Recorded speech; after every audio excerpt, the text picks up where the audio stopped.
There are some books that just change the way you see the world.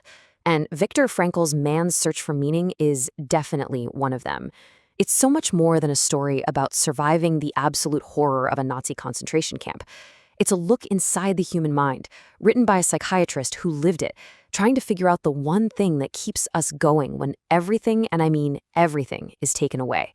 So today, we're going to walk through his journey and try to understand that fundamental secret.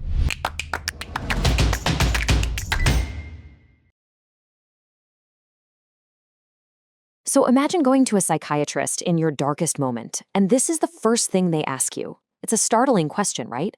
But Frankl believed that if he could just find your answer, maybe it's a child you love, a book you need to write, even just a good memory, he could help you find your way back. But inside Auschwitz, this wasn't just some therapy technique. It was the question he had to ask himself every single day just to make it to the next. And that journey for Frankl, like for millions of others, began on a train. His story kicks off with the arrival at a place whose name would become a synonym for pure horror. This is where the process of being stripped down to what he called naked existence began. For days, 1,500 people were packed into cattle cars. Think about that, 80 people to a single car. They had no idea where they were really going.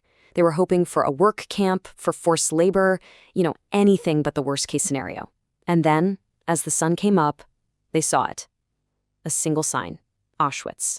And as Frankl wrote, that name alone meant one thing: gas chambers, crematoriums, and mass murder. So here's this fascinating psychological thing Frankl noticed right away. He called it the delusion of reprieve.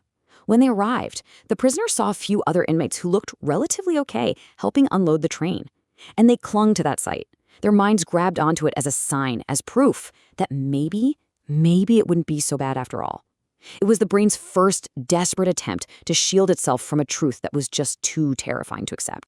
The new arrivals were immediately herded into two lines, forced to walk past an SS officer.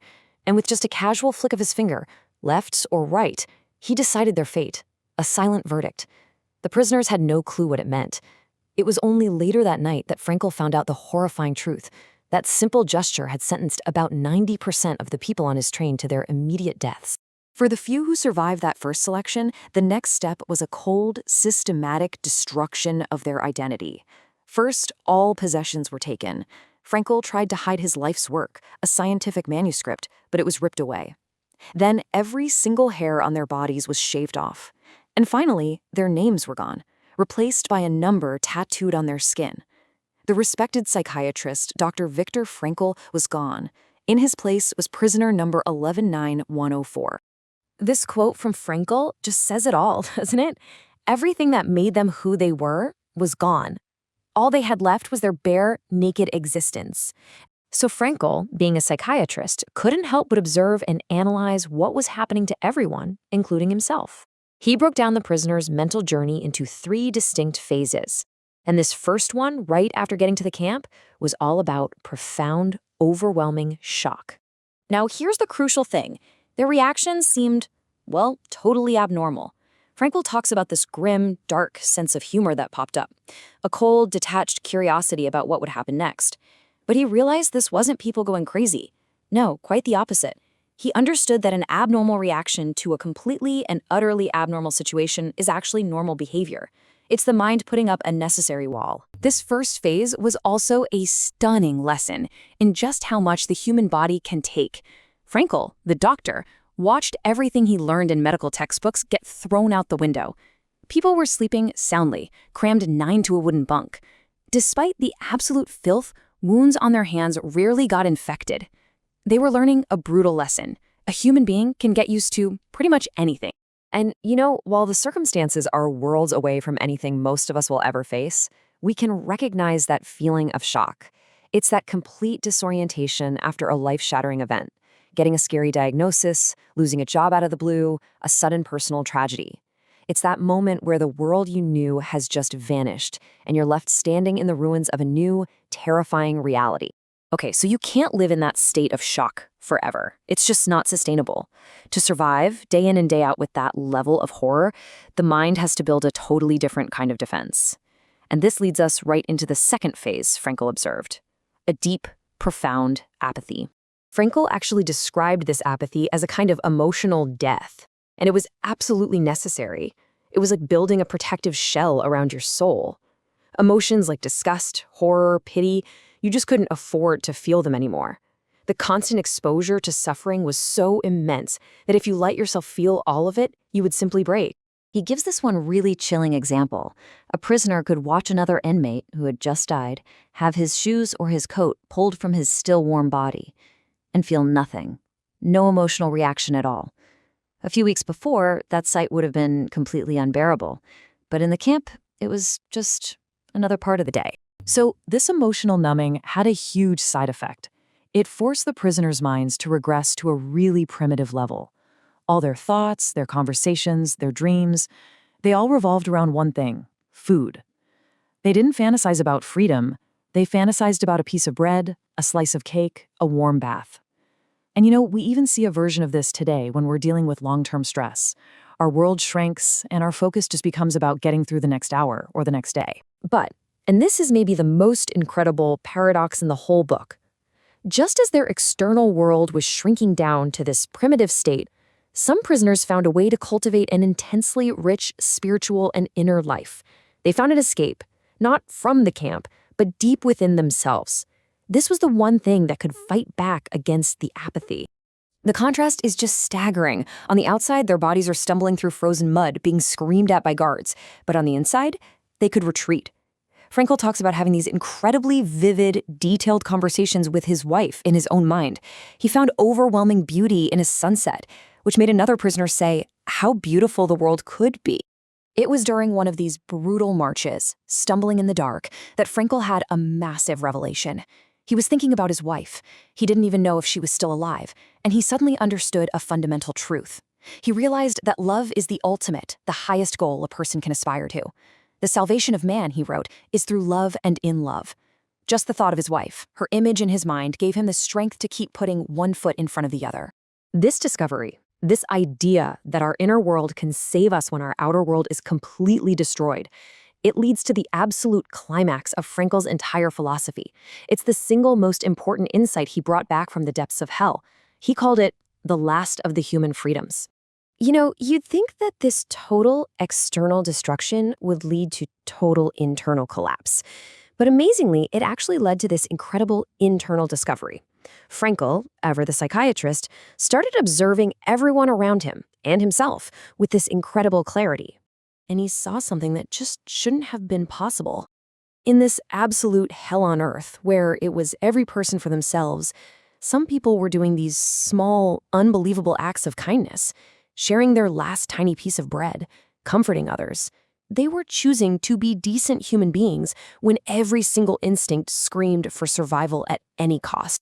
And that observation led him to his central insight, the core of the entire book. The guards could control your body, they could control your environment, they could control your ultimate fate. But there was one thing they could never, ever touch: your inner response. That final freedom, the freedom to choose your attitude, was completely untouchable. So this is the choice, right? It's the whole ballgame. You can let your circumstances dictate who you are, just become a product of your suffering, or you can choose your own way. You can hold on to your inner freedom, your dignity, no matter what is happening on the outside. And for Frankl, this wasn't just some nice philosophical idea. It was a psychological reality he was witnessing every single day. After the war, Frankl took this incredibly powerful insight about inner freedom, and he built it into a practical philosophy for living. He basically created a roadmap for how anyone, in literally any situation, can actively find meaning. And he identified 3 main paths to get there. So path 1 is through meaningful work, creating something or dedicating yourself to a task. For Frankl in the camps, this was as simple as imagining himself after his release, giving lectures on the psychology of what he was living through. Path 2 is through love, caring for another person, or even just experiencing beauty. For him, this was holding on to the memory of his wife. And path 3, and this is maybe the most profound, is through courage, the attitude you choose when you're facing suffering you simply cannot escape. And that path, that one was available to every single prisoner, every single moment of every single day. This 3-part framework, forged in the absolute worst conditions imaginable, actually became the foundation for his own school of psychotherapy, which he called Logotherapy. He saw it as the next logical step, the third Viennese school, building on and even challenging the famous works of Freud and Adler. And the difference is absolutely key. See, Freud basically said our primary drive is the hunt for pleasure. Adler said, no, it's the hunt for power. Frankl came along and said, you're both missing the most fundamental human drive of all, our search for meaning. He called it our will to meaning. So what happens when that will to meaning gets frustrated, when you can't find purpose? Well, Frankl said we fall into what he called the existential vacuum. You know that feeling, maybe on a Sunday night, when the busy week is over, the distractions are gone, and you're left at this quiet, nagging feeling of, is this it? That profound emptiness? He argued this wasn't just a small problem. It was a mass neuroses of the modern world. Frankl was way ahead of his time on this. He argued that this existential vacuum, this lack of meaning, is actually the hidden root of so many of our modern problems. He saw things like depression, aggression, and addiction not just as chemical issues, but as symptoms of a life that feels purposeless. They are a cry for meaning that's gone unanswered. Okay, so this is all incredibly powerful, but how do we actually apply it to our own lives, right now? Well, Frankl's entire philosophy is really a call to action. It's about completely flipping the main question we ask about our own existence. Most of us, we go through life asking, what can I expect from life? What am I going to get out of this? Frankl says we've got it completely backwards. The real question, the more meaningful question, is what does life expect from me? What unique task is life setting in front of me right now? That small shift changes everything. It turns you from a passive consumer of life into an active responder, totally responsible for creating your own meaning. So let's think about a modern example. You pour your heart and soul into a project at work, and it fails. It's a total flop. The old way of thinking is just, well, I failed. But Frankl would say, okay, the meaning wasn't only in the success. Meaning can be found in the attitude you take toward that failure. It's in the resilience you build, in the lessons you learn.